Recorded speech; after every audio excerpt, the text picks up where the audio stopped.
الحمد لله نحمده ونستعينه ونستغفره ونؤمن به ونتوكل عليه ونعوذ بالله من شرور أنفسنا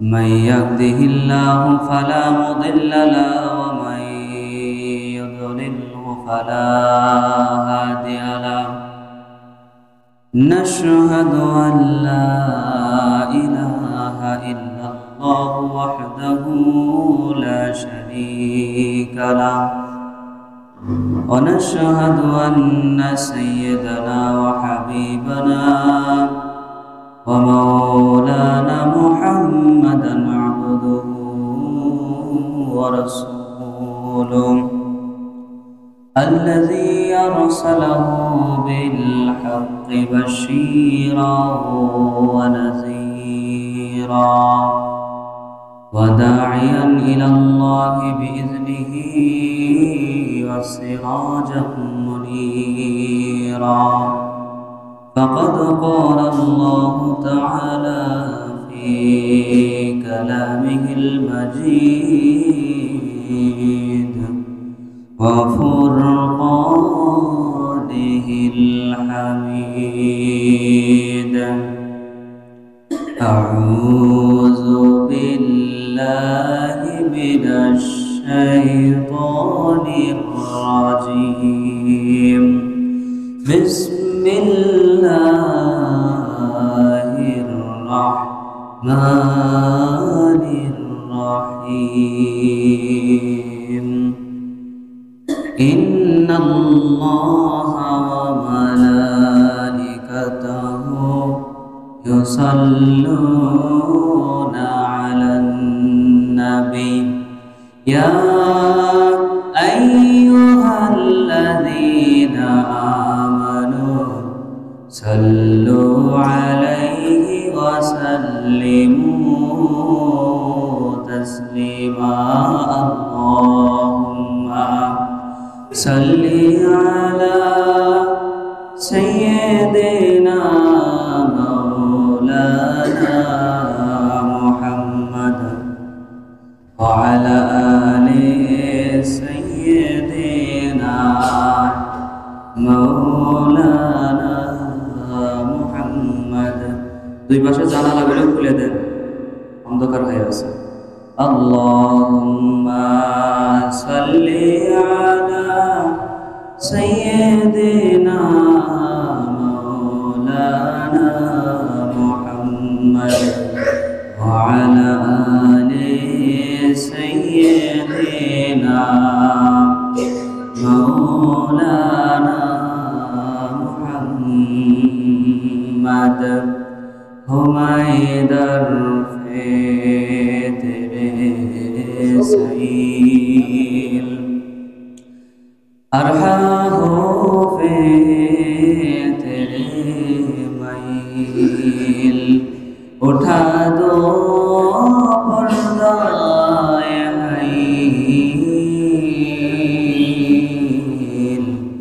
محمد یا رسول اللہ اللہم صل علی سيدنا مولانا محمد وعلى آل سيدنا مولانا محمد الحمد لله সম্মানিত মুসল্লিয়ান ইকরাম সম্মানিত হাজিরিন সর্বপ্রথম এই মসজিদের ভিতরে আমরা যা আসতে পেরেছি তার ভালোবাসায় নিশ্চয় মহান রব্বুল আলামিনের ভালোবাসা সেই রব্বুল আলামিনের দরবারে শুকরিয়া আদায় করি হৃদয় উজাড় করে প্রিয় মুসল্লিয়ান ইকরাম প্রিয় এলাকাবাসী প্রিয় হাজিরিন আমরা আল্লাহ তাআলার শুকরিয়া আদায় করতে যতটা কৃপণতা করব আল্লাহ তাআলা আমাদেরকে রহমত বর্ষণ করতে ঠিক ততটা কৃপণতা করবে। তাহলে আল্লাহর শুকরিয়া আদায় করার সময় চুপ করে থাকা যাবে? চুপ করে থাকা যাবে না। সকলে হৃদয় উজাড় করে বলি আলহামদুলিল্লাহ। সবাই রহমত দরকার হয় না মনে হয়, মানে সবাই চাচ্ছে না যে আল্লাহ রহমত করুক। না চাইলে তো আমি আজ জোর করে দিতে পারি না। যার যার দরকার হবে সে এসে আল্লাহ শুকরিয়া দেবে। আরেকবার বলি আলহামদুলিল্লাহ। লক্ষ্য করে দ্রুত সালাম পেশ করি মহামানবতার কান্ডারের দরবারে, দো জাহানের বাদশার দরবারে, বলি সাল্লাল্লাহু আলাইহি ওয়াসাল্লাম। সম্প্রতি আমরা দেখতে পেয়েছি আমাদের আল্লাহ, আমাদের সমগ্র বিশ্ব জাতি, বিশ্ব যে সৃষ্টিকর্তা, আমাদের মালিক, আমাদের রব্বুল আলামিন আল্লাহ, আল্লাহকে কটূক্তি করেছে, অবমাননা করেছে। দেখেছেন না আপনারা? আপনারা এই বিষয়ে খবর জানেন তো নাকি? ভাই এখন মানে বিষয়টা হচ্ছে যে সবার হাতে টাচ মোবাইল, স্মার্টফোন বা সবার বাড়ি টিভি আছে, কিন্তু ওই আসল খবরগুলো সবাই চোখে পড়ে না। এটা হলো সমস্যা। বাউলদের ভিতরে এক শিল্পী আবুল সরকার, এই শিল্পী আল্লাহ তাআলা সূরা নিয়ে কটূক্তি করেছে এবং আল্লাহর কথা নিয়ে একটা খারাপ ভাষা ব্যবহার করেছে, আমি যেটা বলতে পারছি না। এই শিল্পী গানের ভিতরে বলছে আল্লাহর কথার আগা মাথা কিছুই আমি বুঝি না। চিন্তা করে দেখছেন? মানে আমি একটু ভালো ভাষায় বললাম, ও আরো একটা খারাপ ভাষা ব্যবহার করেছে। তারপরে সূরাতুন নাস, কুল আউযু বিরাব্বিন নাস মালিকিন নাস, এইখানে এই বেয়াদবটা বলছে আল্লাহ তাআলা শুধু নাস্তিক হয়েছে। আস্তাগফিরুল্লাহ, নাউযুবিল্লাহ। আপনারা আমার কথা মানে বুঝছেন না নাকি? আল্লাহ আমাদের নাচতে বলেছে? আহা, কি কপাল পোড়া! বোঝে না, যেটা বুঝেছে সেটা বলবি কেন? কুল আউযু বিরাব্বিন নাস মালিকিন নাস ইলাহিন নাস, মানে বারে বারে নাস। নাউযুবিল্লাহ, আস্তাগফিরুল্লাহ। আল্লাহ এখানে মানুষদেরকে বলছে তোমরা আমার কাছে চাও। কুল মানে বলো, আউযু পানা চাচ্ছি বিরাব্বিন নাস, মানুষের কাছ থেকে, মানুষের অসহায়তা থেকে, এরকম। আর এই বেয়াদব ব্যাখ্যা করে দিলে আল্লাহ বলে মানুষের নাচতে বলেছে। তাহলে এদের কি মা জুতা দিয়ে পিটানোর দরকার না? হ্যাঁ, আল্লাহ তাআলার নিয়ে যারা কটূক্তি করে, আপনাদের কি মনে হয় ওরা কি মানুষ? আপনাদের মনে হয় ওরা মানুষ? আল্লাহ যে সৃষ্টিকর্তা এটা আমরা মানি না কারা কারা বলেন তো? সবাই মানি না? কি ঘুমায় পড়েছেন নাকি? এত তাড়াতাড়ি ঘুম আসতে হবে না। আসলেন কেবল মসজিদে, এসে যদি ঘুমে যেতে হবে না, কিছু কথা তো শোনা লাগবে। আল্লাহ যে মালিক, আল্লাহ যে সৃষ্টিকর্তা, এটা মানেন না কে? আমাকে বলেন তো। এমন কেউ আছে যে আল্লাহ সৃষ্টিকর্তা মানে না? তাহলে এমন কেউ যেহেতু নেই, আল্লাহ সৃষ্টিকর্তা মানে না, তাহলে সে কিভাবে সহ্য করলো যে আল্লাহকে এইভাবে কটূক্তি করার পরেও তাকে সহ্য করছে কিভাবে? আল্লাহ বলছেন কুল হুয়াল্লাহু আহাদ, বলে দাও। কুল মানে কি? কুল মানে বড়ই। হ্যাঁ, কুল বলো, হুয়া এটা, লহু আল্লাহ, আহাদ এক। তুমি বলে দাও কুল হুয়াল্লাহু আহাদ, আমি এক, আল্লাহুস সামাদ, আমি কারো মুখাপেক্ষী নই। লাম ইয়ালিদ ওয়া লাম ইউলাদ, আমার কোনো সন্তান নেই এবং আমার কোনো বাবা মাও নেই, মানে আমি কাউকে জন্ম দেইনি, আমাকেও কেউ জন্ম দেয়নি। ওয়া লাম ইয়াকুল লাহু কুফুয়ান আহাদ, আমার কোনো সমকক্ষ নেই। আমি এক তো একই, আমার কোনো শরীক নেই, আমার কোনো সহযোগী নেই, আমার কোনো সঙ্গী নেই, আমি এক তো একই, আমি খোদা। তো আল্লাহকে যারা এভাবে কটূক্তি করছে যে আল্লাহর কথার আগা আমাদের কিছু বুঝি না, এই কথা যে বলছে, ও কি মানুষ থাকে? আর কাফের তো হয়ে সেই সাথে মানুষের পরিচয়ের ভিতরে আর নেই। কারণ সর্বনিকৃষ্ট প্রাণী কি বলেন তো? কুকুর, খিনজির, ও আল্লাহর সাথে এত নাফরমানি করে না,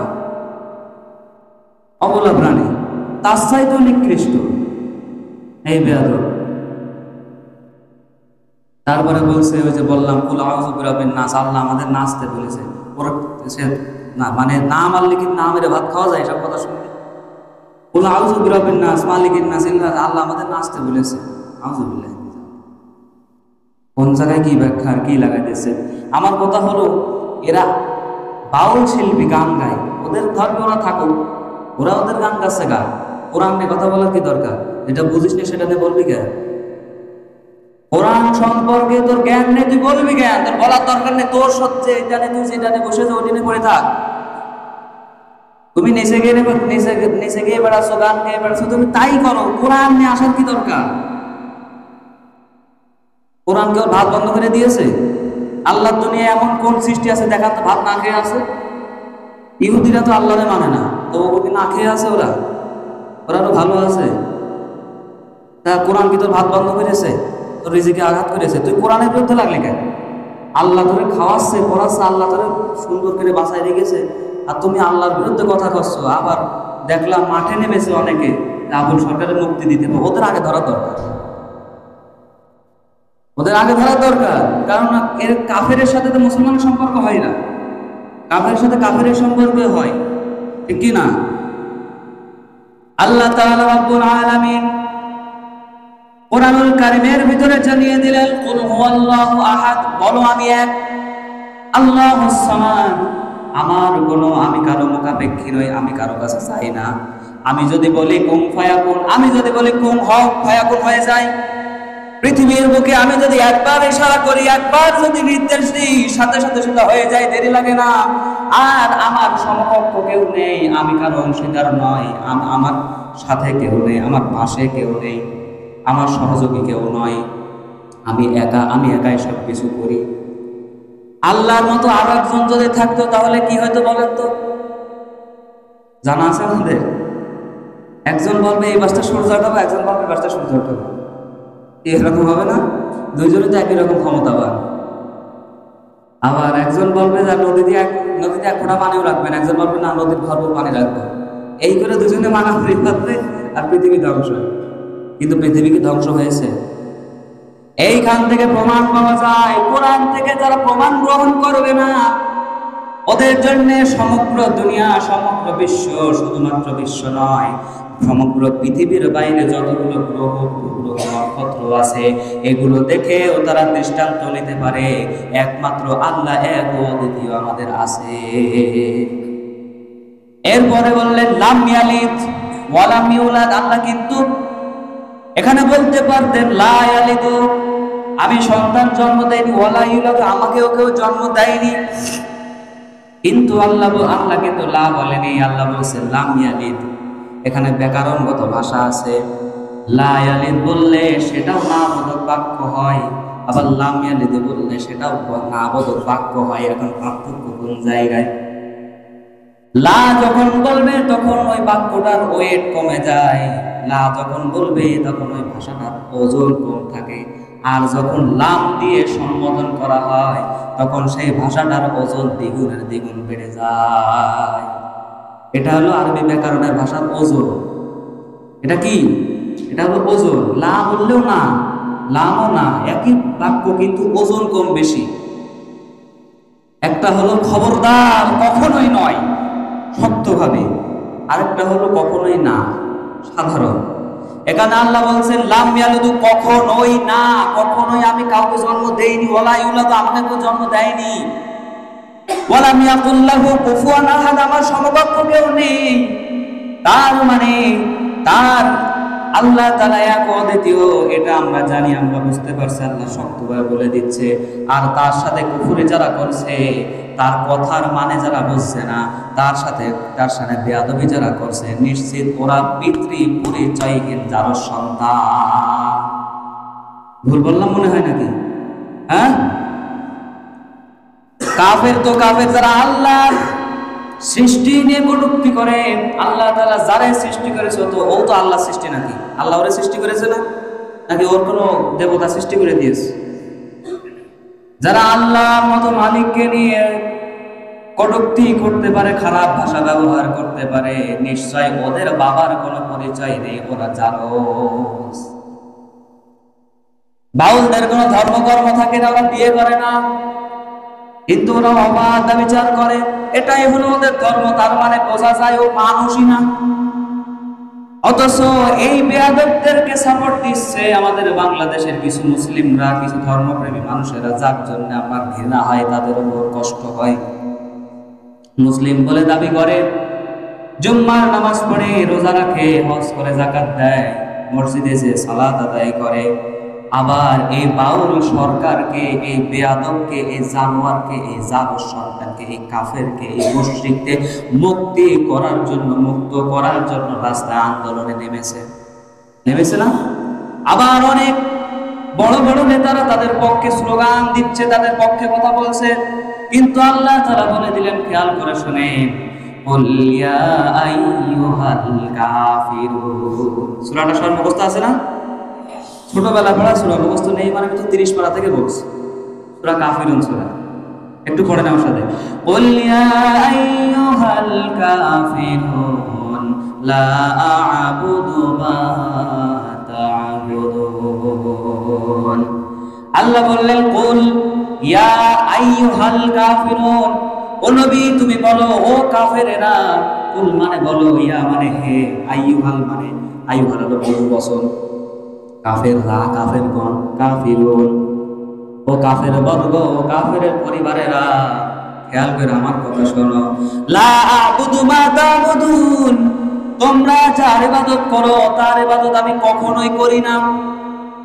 ওয়ালা আনতুম আবিদুনা মা আ'বুদ, এবং আমি যে খোদার ইবাদত করি সেই খোদার ইবাদত তোমরা করো না। ওয়ালা আনা আবিদুম মা আবাদতুম, এবং তোমরা যার ইবাদত করো তার ইবাদত আমি কখনোই করব না। ওয়ালা আনতুম আবিদুনা মা আ'বুদ, আমি যার ইবাদত করি তোমরাও কখনো সেই খোদার ইবাদত করবা না।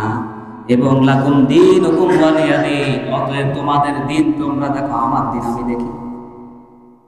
কাফেররা রাসূল সাল্লাল্লাহু আলাইহি ওয়াসাল্লামকে প্রস্তাব দিয়েছিল, ও মুহাম্মদ তুমি তো ইসলাম প্রচার করছো, ঠিক আছে, এই আরবের জমিনে তোমার ইসলাম 1 মাসের 15 দিন মানা হবে, আর 15 দিন আমাদের ধর্ম মানা হবে। বুঝেন? কিন্তু তুমি তো ইসলাম প্রচার করছো, আরবের জমিনে তোমার ধর্ম ইসলামকে 15 দিন আমরা মানবো, তুমিও মানবা, আর 15 দিন আমাদের ধর্মকে আমরা মানবো, তোমারও মানতে হবে। এখন আল্লাহ রাসূলকে সেটা মানবে? তখন আল্লাহ তাআলা এই সূরাকে নাযিল করে দিলেন, তুমি জানিয়ে দাও, ও কাফেরেরা, তোমাদের সাথে আমাদের কোনো সম্পর্ক নেই, তোমরা কখনোই আমার খোদাকে ইবাদত করবা না, আর আমিও কখনো তোমাদের খোদাকে ইবাদত করব না। কাজেই তোমরা যা করছো করোগে, তোমাদের হিসাব আল্লাহ নেবে। কি নেবে না? আমার কথা তো এই জায়গায়, বাউল তোমরা গান গেয়ে বেড়াচ্ছ, তোমাদের হিসাব আল্লাহ দেবে, তো কোরআন নিয়ে টানাটানি করলি কেন? এমনিতে অন্যায় কাজ করে বেড়াচ্ছ, জেনা করে বেড়াচ্ছ, মদ খেয়ে বেড়াচ্ছ, গাঁজার আড্ডা বসিয়েছো, অশ্লীলতা গান বাজনা করে বেড়াচ্ছ, এমনি পাপের ভিতরে ডুবে আছো, তাও আমরা কিছু বলছি না, কারণ তোমার বিচার আল্লাহ করবে। তারপরেও তুমি যদি আল্লাহর কথা নিয়ে কটূক্তি করো, কোরআন নিয়ে কটূক্তি করো, আর কিন্তু আমরা বসে থাকতে পারবো না। কি আপনাদের কি মনে হয় ও ভালো কাজ করেছে? হ্যাঁ, আমাকে একটু উত্তর দেবেন তো, না হলে আপনারা সমর্থন করলেন। আমার এখানে এই সময় উত্তর দিতে হবে, কারণ ফেরেশতারা সাক্ষী থাকছে। এই যে আপনারা বসে আছেন, আমি যে কথা বলছি, এই সময় যদি আমার সাথে কথা আপনারা বলেন, ফেরেশতারা কিন্তু সাক্ষী থাকছে, আর আল্লাহর কাছে বলবে, আল্লাহ এরা ওই কাফেরের পক্ষে নেই, এদেরকে মাফ করে দাও। আর যদি আপনি চুপ করে থাকেন, আপনি মনে মনে সমর্থন হয়ে গেল, আল্লাহর কাছে ফেরেশতারা যে নালিশ করবে, এরা তো কথাই বলে না, তার মানে মনে হয় সমর্থন করছে। সুতরাং ইসলাম বিদ্বেষী যারা, ওদের সাথে আমাদের কোনো সম্পর্ক কোনরকম ভাবে নেই, তো নেই, করাও যাবে না। তাই বলে আবার মনে করেন না যে হিন্দু কাফের মুশরিক যারা আছে মাজায় লাথি মেরে বের করে দিতে হবে না। সম্পর্ক বলতে ধার্মিক ধর্মগত কোনো সম্পর্ক থাকবে না, কিন্তু প্রতিবেশী হিসেবে তাদের সাথে সম্পর্ক রাখতে হবে। মানে এমন সম্পর্ক যে তারা আমাদের ধর্মে কিছুই করছে না, তারা তাদের ধর্ম পালন করছে। যেমন হিন্দুরা, আমাদের এই যে বানরিয়া যে হিন্দুরা আছে, আমরা আমাদের ধর্ম পালন করছি, এটাতে আমরা কোনো বাধা দেব না, তারা করুক, কি বলেন? আমরাও করছি, তারা বাধা দিচ্ছে না, করুক, সমস্যা নেই। কিন্তু যদি আমাদের ইসলামের বিরুদ্ধে কথা বলে, ছেড়ে কথা বলা যাবে? কোরআনের বিরুদ্ধে কথা বলে ছেড়ে কথা বলা যাবে? গলা টিপে ধরা লাগবে না? গলা টিপে ধরে একদম মেরেই ফেলতে হবে, কারণ কাফের মারলে কোনো দোষ নেই। ওই সময় ও মুরতাদ হয়ে যায়। ইসলামের দৃষ্টিতে কোনো দোষী কাফেরকে হত্যা করলে কোনো দোষ নেই, দোষ করা লাগবে, দোষ না করলে আবার সমস্যা। সুতরাং আল্লাহকে যারা বলছে যে আল্লাহর কথার আগামাথা যারা বুঝি না এ কথা বলেছে, আমি মনে করি ও মানুষ তো মানুষ নয়, ও জানোয়ারের চাইতেও নিকৃষ্ট। এবং জানোয়ারের ভিতরে দেখবেন এত নিকৃষ্ট প্রাণী তা আল্লাহর সাথে নাফরমানি ওরা করে না, কারণ ওরা অবলা। আর এই মানুষ হয়ে নিকৃষ্ট হয়ে গেছে, তার মানে এরা নির্ঘাত পিতৃ পরিচয়হীন যার সন্তান। প্রিয় কলিজার টুকরা এলাকাবাসী, আমি আপনাদেরকে নমুনা দেই। আল্লাহর সাথে যারা বেয়াদবি করে, আল্লাহ রাসূলের সাথে যারা বেয়াদবি করে, আল্লাহর সাথে যারা অন্যায় করে, ওরা যে যারও সন্তান হয় সেটা ওরা নিজেরাও জানে না, আর আল্লাহ তাআলা সেটা বুঝিয়ে দিলেন। কিভাবে বুঝিয়ে দিলেন আমি বোঝাই। আল্লাহ রাসূল একদিন তার ঘরের ভিতরে দুটি হাত তুলে আল্লাহর কাছে দোয়া করছে। এমন সময় এক কাফেরের বাচ্চা, নামটা আমার মনে আসছে না, আল্লাহ রাসূলের মুখের ভিতরে থুতু মেরে দিয়েছে। নাউযুবিল্লাহি মিন যালিক। আল্লাহ রাসূলের নূরানি সুন্দর চেহারা মোবারকে যখন থুতু মেরে দিল, আল্লাহ তাআলার কাছে দুটি হাত তুলে রাসূল দোয়া করলো, আল্লাহ গো, এর সঠিক বিচার তুমি করবে। কি করবে? আল্লাহ তুমি এর সঠিক বিচার করো। আল্লাহ তখনই ওহী নাযিল করে জানিয়ে দিলেন, ও রাসূল, ওই যে থুতু মেরেছে ওই কাফেরটা, তুমি ওকে বলে দাও তুমি আস্ত একটা জারজ সন্তান, তোমার বাবা তোমাকে জন্ম দেয়নি। এটা হলো হামানের ছেলে, সম্ভবত আমার স্মরণে আসছে না, এই ছেলেটা সম্ভবত হামানের ছেলে। হামান ছিল বড় ব্যবসায়ী নাকি? না, সরি, আমার ভুল হচ্ছে, আমার নামটা মনে আসছে না। ওই কাফেরটার নাম করা কাফের কিন্তু, এবং সেই সময়কার বড় ব্যবসায়ী, আমার নামটা মনে আসছে না, তার ছেলে। এবার যখন বাড়ি গিয়েছে, ও কাফেররা আবার এইটা জানতো যে মুহাম্মদ যেটা বলে ওটা সত্যি হয়। আমরা নাই বিশ্বাস করি রে, কি আমাদের ভিতরে আছে না এমন বিশ্বাস করে না? কিন্তু কাফেররা এটা হাড়ে হাড়ে টের পেয়েছে যে মুহাম্মদ যেটা বলে ওটা 100% সত্যি, যদিও মানে না। এবার বাড়ি যে আম্মাকে জিজ্ঞাসা করছে, মা সত্যি কথা বলো, আমি আসলেই কি আমার বাপের সন্তান নাকি জারজ সন্তান? ওর মা বলছে, তুই এসব কি বলিস, পাগল টাগল হয়ে গেলি নাকি, তুই তো আমার সন্তান। বলছে, না না, এভাবে হবে না। কোমর থেকে তলোয়ার বের করেছে, মায়ের গলায় ধরেছে, মায়ের গলায় তলোয়ার ধরে বলছে, সত্যি কথা বলো, আমি আসলেই কি আমার বাবার সন্তান নাকি জারজ, নাহলে গলা কেটে ফেলে দেবো। ওই সময় মা নিরুপায় হয়ে বলছে, তোমার বাবা ব্যবসার কাছে বাইরে বাইরে থাকতো, আমাদের বাসায় একজন কাজের লোক ছিল, সে আমাদের বাসা দেখাশোনা করত, ওর সাথে সম্পর্ক করে আমি তোমাকে জন্ম দিয়েছি। নাউযুবিল্লাহ, বাড়ি যে বলবেন মনে হয়। কি বুঝলেন তাহলে? ও তো কল্পনাই ছিল না যে ও জারজ, কিন্তু কি হাকিকত বের হয়ে গেল না? সুতরাং আল্লাহর শানে যারা বেয়াদবি করে, আল্লাহর সাথে যারা কটূক্তি করে, আল্লাহর কোরআন নিয়ে যারা খারাপ ব্যবহার করে, ওরা জানবেও না, ওদের কল্পনাও থাকবে না, কিন্তু নিশ্চিত নিশ্চিত নিশ্চিত ওরা জারজ সন্তান। কারণ আল্লাহর সাথে বেয়াদবি শুধু তারাই করতে পারে, আল্লাহর সাথে বেয়াদবি শুধু তাদের করার সাহস আছে যাদের ভিতরে হারাম রক্ত প্রবাহিত হয়, যাদের ভিতরে হালাল বাবার রক্ত প্রবাহিত হয়, তারা কোনোদিন আল্লাহর সাথে বেয়াদবি করতে পারে না। আর এই বেয়াদব যদি মরণের সময় তো তওবা করে, আল্লাহ কবুল করলে তো করলো, না হলে কপালে দুঃখ আছে। কারণ ফেরাউন মরণের আগে লোহিত সাগরে যখন ডুবে যাচ্ছিল, ফেরাউন কি ছিল? আল্লাহর ওলি ছিল না? হ্যাঁ, কি বলে, ফেরাউন তো আল্লাহর ওলি ছিল।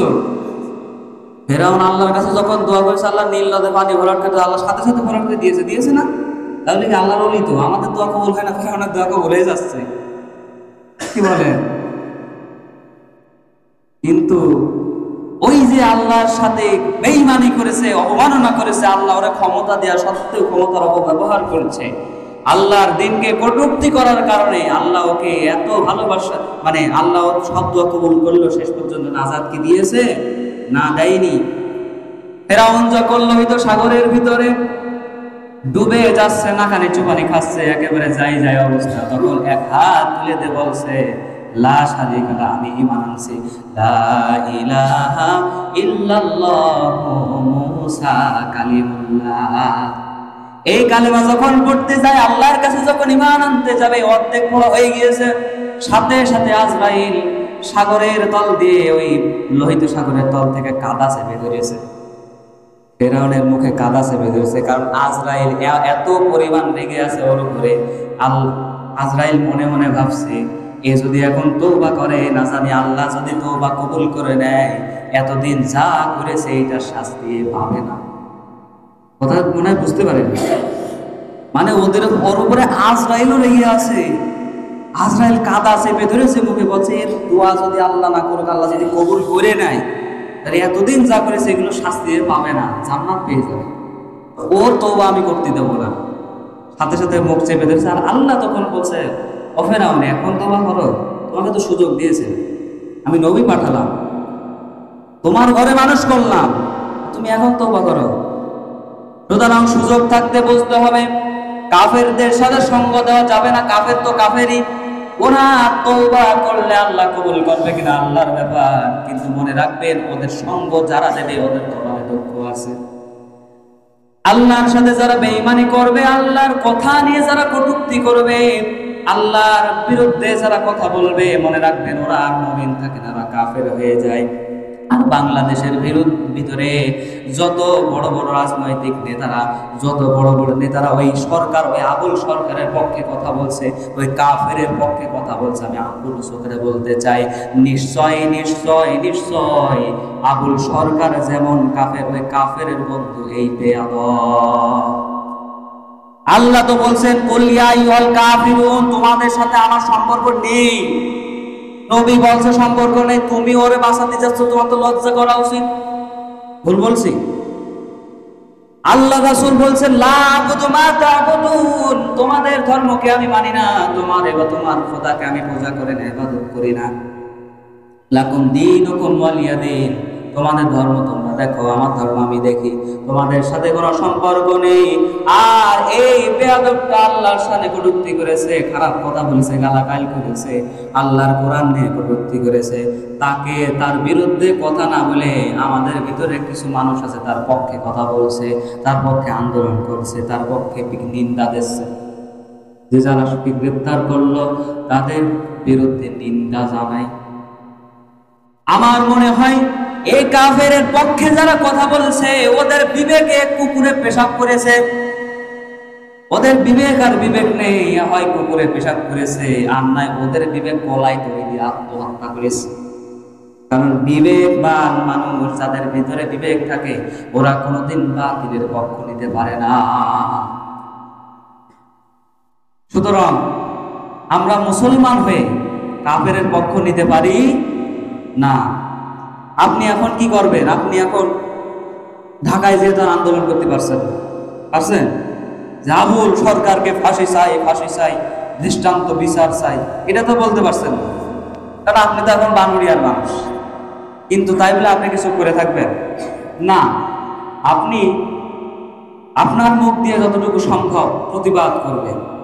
আপনি চায়ের দোকানে বসবেন, এর বিরুদ্ধে কথা বলবেন, যে এই বেয়াদবটা আল্লাহর শানে বেয়াদবি করেছে, আল্লাহ যেন এর দৃষ্টান্তমূলক শাস্তি দেয়, এরকম কথা। এটা আপনার মুখের প্রতিবাদ। আপনি ফেসবুক স্ট্যাটাস দেবেন। দেখেন, এই অনলাইন জগৎটা এমন জিনিস, অনেক সময় এই অনলাইন জগতের উপরে ভিত্তি করে অনেক পরিবেশ চেঞ্জ হয়ে যায়, তাই না? তা আপনার মতো আমার মতো হাজার হাজার মানুষ যদি একাধারে বিচার চায়, আইন আদালত সব ফেল ফিরে যাবে, ওরা ফাঁসি দিতে বাধ্য হবে, ঠিক কিনা? আপনার জায়গা থেকে আপনি প্রতিবাদ করবেন। মসজিদের ভিতরে আল্লাহকে সাক্ষী রেখে বলবেন যে আমরা ওর পক্ষে নই, আল্লাহ ওরে শাস্তি দেখ, আদালত ওকে শাস্তি দেখ। এটা হলো আপনার প্রতিবাদ। সম্মানিত মুসল্লিয়ান ইকরাম, আপনারা হয়তো বলবেন গত শুক্রবার কত জুম্মায় অসুস্থ ছিল, এখন আবার জোরে কথা বলছি। আলহামদুলিল্লাহ, আমি অনেকটা সুস্থ হয়েছি এবং আপনাদের মাঝে কথা বলতে পারছি। এখনো কিছুটা ব্যথা আছে এর ভিতরে, আলহামদুলিল্লাহ সুস্থ আছি। তো যাই হোক, বর্তমান বাংলাদেশের প্রেক্ষাপট নিয়ে আলোচনা করা খতিবের দায়িত্ব। কার দায়িত্ব? সেই বিষয় নিয়ে আলোচনা করলাম। এতে কার গায়ে লাগলো না লাগলো আমার দেখার দরকার আছে? আছে? এই মহল্লার ইমাম আমি, আর নেতা আমি, আমি যা বলবো এটাই মানা লাগবে। এখানে আর কারোর কথা তো আমি শোনার সময় নেই আমার। কি বলেন আপনারা? সম্রাট খান জাহান আলী উনি এই মসজিদ থেকে রাষ্ট্র পরিচালনা করেছে, মসজিদ থেকে, ওনার কোনো রাজপ্রাসাদ ছিল না।